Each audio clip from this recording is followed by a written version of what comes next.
और महाराष्ट्र में अजीत पवार के निधन के बाद उनके विभाग की फाइलों में बड़ी हेराफेरी की देखिए आशंका को लेकर फडणवीस सरकार एक्शन मोड में है।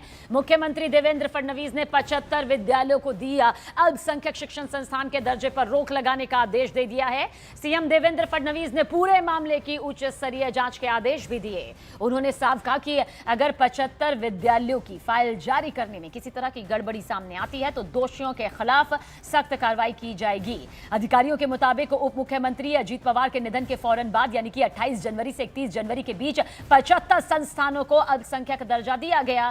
फाइलों को मंजूरी जारी उस वक्त की गई जिस वक्त पूरे महाराष्ट्र में 3 दिन का राजकीय शोक घोषित था। पहला प्रमाण पत्र 28 जनवरी को दोपहर 3:09 पर जारी किया गया, जबकि अजीत पवार का प्लेन क्रैश उसी दिन सुबह 8:44 पर हुआ था और सुबह के 9 बजे यह खबर पूरे देश में फैल गई थी। 28 जनवरी को 7 शिक्षण संस्थानों को यह दर्जा दिया गया और अगले 3 दिनों में यह संख्या बढ़कर 75 हो गई। इसलिए सवाल खड़े हुए कि अजीत पवार के निधन के बाद फाइलों को जारी करने की इतनी जल्दी आखिर किसे थी।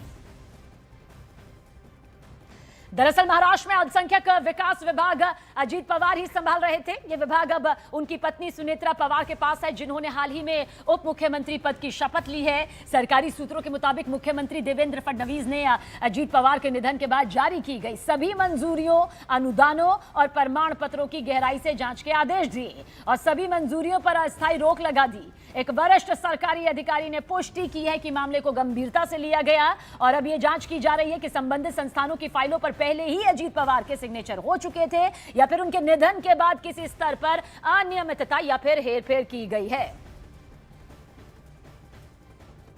और सीएम देवेंद्र फडणवीस ने साफ साफ कह दिया है कि जो भी दोषी पाया जाएगा उस पर सख्त कार्रवाई की जाएगी, क्योंकि किस वक्त मंजूरी दी गई, कैसे मंजूरी दी गई, क्या नियमों का पालन किया गया, आखिर इतनी जल्दबाजी किसे थी, ये वो तमाम सवाल हैं जिनकी जांच पड़ताल अब की जा रही है।